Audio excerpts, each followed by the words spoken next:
Student next term that is profit. अगला जो हम टर्मिनोलॉजी देख रहे हैं दैट इज प्रॉफिट। क्या होता है ये profit? Profit means income earn by the business from its operating activities. कोई भी बिजनेस ऑर्गेनाइजेशन के द्वारा जो इनकम अर्न किया जाता है, जो इनकम उसे होता है फ्रॉम इट्स ऑपरेटिंग एक्टिविटीज, जो उसका ऑपरेटिंग एक्टिविटीज है, उसे हम क्या बोलते हैं? प्रॉफिट बोलते हैं। इससे पहले वाले टर्म हमने देखा था इनकम, सो वही इनकम क्या है फिर हमारे लिए प्रॉफिट भी होता है। तो ये अब एक नया टर्म हमारे पास आया दैट इज ऑपरेटिंग एक्टिविटीज। ये क्या होता है operating activities? Operating activities means वैसा एक्टिविटी जो कोई भी बिजनेस ऑर्गेनाइजेशन जो उसका मेन एक्टिविटी है, जो मेन उसका वर्क है। सपोज करते हैं कि एक लॉयर है, तो उसका मेन एक्टिविटी, उसका ऑपरेटिंग एक्टिविटी क्या है? उसका ऑपरेटिंग एक्टिविटी होगा कि वो अपने क्लाइंट्स का क्या करेगा? केस देखेगा, केस लड़ेगा। डॉक्टर क्या है? डॉक्टर का जो मेन ऑपरेशनल एक्टिविटी होगा that is to give services, treatment करना उसके लिए क्या है? ऑपरेशनल एक्टिविटीज़ है। ऑन द अदर हैंड एक टीचर है, तो टीचर के लिए ऑपरेशनल एक्टिविटीज़ क्या होगा कि टीच करना, that is an operational activity. So operating activities क्या होता है? ऑपरेटिंग एक्टिविटीज़ मीन्स वो एक्टिविटी जो किसी भी बिजनेस ऑर्गेनाइजेशन का मेन वर्क है, जो उसका मेन एक्टिविटी है, उसे हम क्या बोलते हैं? ऑपरेटिंग एक्टिविटीज़ बोलते हैं। तो ऑपरेटिंग एक्टिविटीज से जो भी इनकम अर्न होता है वही क्या कहलाता है? प्रॉफिट कहलाता है। क्लियर? सो प्रॉफिट को अगर हम देखें तो प्रॉफिट दो प्रकार के हम देखते हैं। प्रॉफिट को अगर हम क्लासिफाई करें तो दो प्रकार का होता है, that is first is gross profit and another is net profit. Gross profit and net profit, ये दो प्रकार के हमें प्रॉफिट है। तो क्या होता है ये ग्रॉस प्रॉफिट और ये क्या होता है? Net profit. So let's see. Gross profit means जो हमें ओवरऑल जो हमें इनकम आता है that is termed as gross profit. For example suppose करते हैं कि एक कंप्यूटर है, एक कंप्यूटर को एक जो है कंप्यूटर,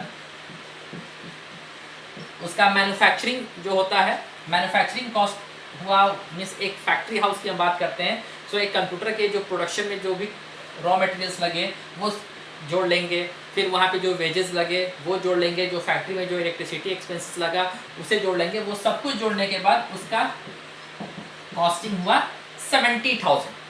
कितना कॉस्टिंग हुआ? 70,000। और इसको हमने इसे बेच दिया है that is 85,000। So the differences, इन दोनों के बीच के डिफरेंसेस होंगे दैट इज 15,000। ये हम क्या कहेंगे? Gross profit. हमारा ग्रॉस प्रॉफिट क्या हो गया? 15,000। क्लियर? इट मीन्स जो हमारा रेवेन्यू, जो टोटल रेवेन्यू जो हमें मिला, टोटल रेवेन्यू में से हमने क्या किया? टोटल कॉस्ट को माइनस कर दिया, तो हमारा क्या निकल गया? Gross profit. क्लियर? लेकिन नेट प्रॉफिट क्या होता है? तो net profit in the sense कि ये जो 70,000 रुपीज जो फैक्ट्री में लगा, ये जो लगा वो कहाँ लगा? फैक्ट्री में लगा। फैक्ट्री में निकलने के बाद जब इसका हम सेल कर रहे हैं, तो सेल करने से तो हमें 85,000 रुपीज़ आ गया, तो हमने देखा कि 15,000 हमारा क्या है? ग्रॉस प्रॉफिट है।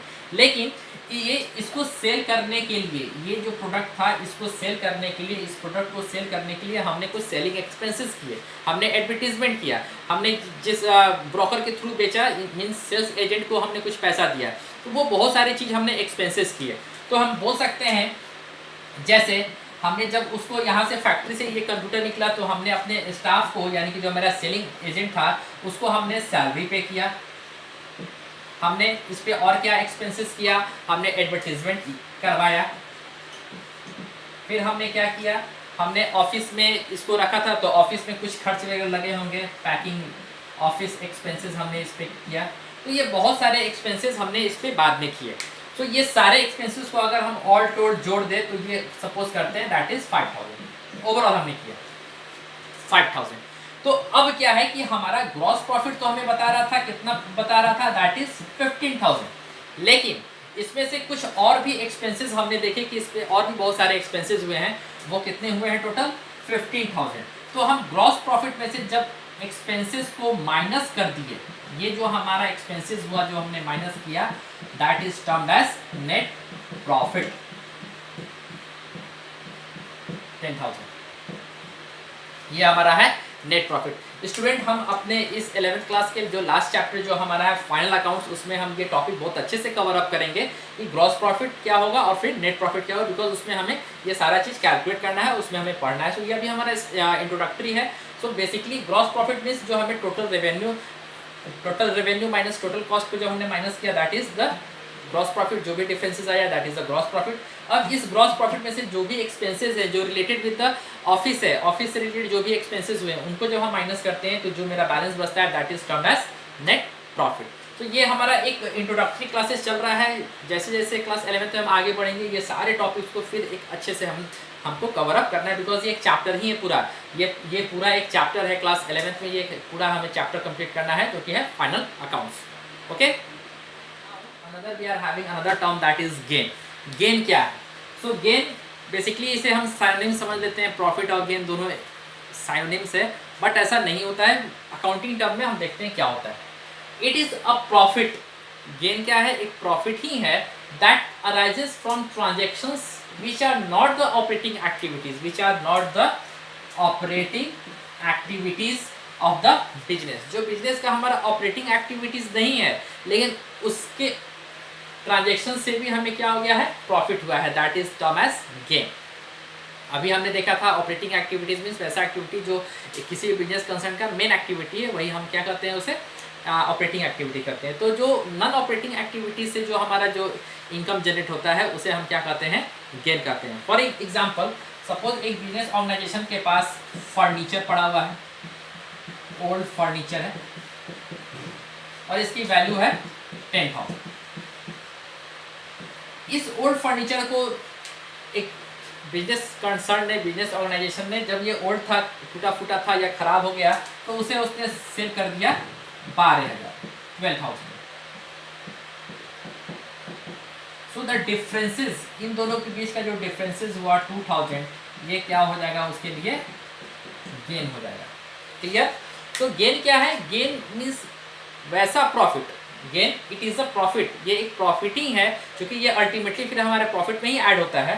सो गेन वो हमारा प्रॉफिट का हिस्सा होगा जो हमारा ऑपरेशनल एक्टिविटी से नहीं आता है, जो हमारा नॉन ऑपरेशनल एक्टिविटी से आता है। It means other than the operating activities, जो हमारे ऑपरेटिंग एक्टिविटीज के अलावा से जो हमारे ट्रांजेक्शन हमारे बिजनेस में आता है, पैसा आता है, वैसे इनकम्स को हम क्या बोलते हैं? गेन बोलते हैं। जैसे इसका एग्जांपल हम बोल सकते हैं, एग्जांपल के तौर पे यहाँ पे हम लिख सकते हैं सेल ऑफ मशीनरी। मशीन था कोई हमारे पास, खराब था, पुराना हो गया था, हमने उसे बेच दिया, तो बेचने के बाद जो हमें जो पैसा मिला तो वो हमारा क्या हो जाएगा? गेन हो जाएगा। Sale of machinery,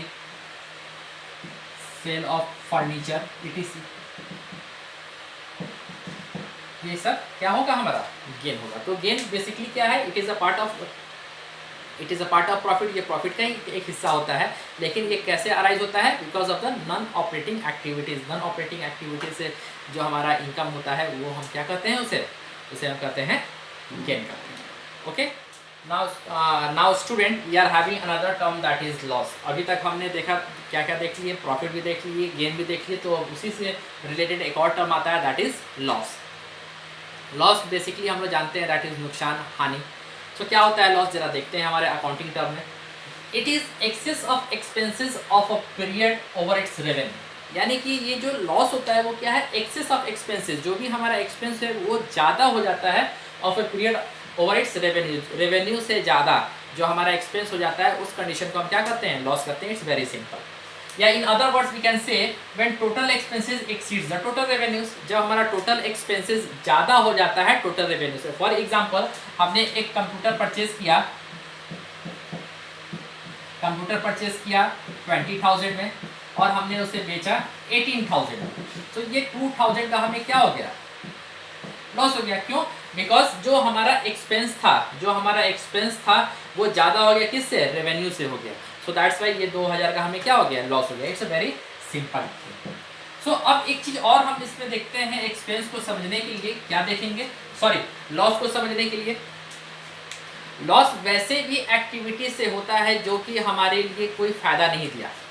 it means loss वैसे भी एक्टिविटी को कहेंगे जो हमें कुछ मनी जनरेट करके ही नहीं दिया। यहाँ तो एटलीस्ट 18,000 हमें मनी आया, 20,000 हमारा इस पर कॉस्ट था, 18,000 हमें रेवेन्यू जनरेट हुआ, तो दैट इज़ 2,000 लॉस हो गया। बट जैसे एग्जांपल के तौर पर देते हैं, जैसे एग्जांपल है लॉस बाय फायर। आग लग जाने की वजह से सामान जल गया, नुकसान हो गया, so that is loss by fire. या लॉस बाय थेफ्ट, चोरी हो गया, तो इसकी भी हम क्या करेंगे, अकाउंटिंग करेंगे। क्यों? बिकॉज उसका कुछ ना कुछ तो वैल्यू था। जो हमारे गोडाउन में जो स्टॉक, सपोज करते हैं ये हमारे पास 3 मार्कर है, इस 3 मार्कर में से एक मार्कर चोरी हो जाता है, लॉस बाय थेफ्ट, तो इसका कुछ तो वैल्यू था। तो इस वैल्यू का हम क्या करेंगे, अकाउंटिंग करेंगे। लेकिन इससे हमें कुछ मनी आया नहीं, लेकिन फिर भी इसको हमको अकाउंटिंग करना है, that is loss by theft, या आग लग जाने की वजह से जो नुकसान हुआ that is loss by fire. इसमें एक चीज डिफरेंस करने वाली बात क्या है कि हमारे पास 2 टर्म आया, that is expense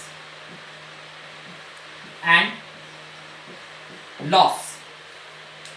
expense and loss. Expenses means हमने देखा अभी तक एक्सपेंस क्या है, जिसकी हम अकाउंटिंग करते हैं। और ये क्यों करते हैं, बिकॉज हमने एक्सपेंस को क्या किया है, हमने ऑलरेडी फैसिलिटी अवेल कर लिया है, ऑलरेडी हमने बेनिफिट इंजॉय कर लिया, दैट इज एक्सपेंसेस। जैसे इसका एक एग्जांपल दे देते हैं, जैसे डेप्रिसिएशन, जो कि हमारा एक चैप्टर भी है और आगे के हम टर्म में पढ़ेंगे डेप्रिसिएशन क्या होता है।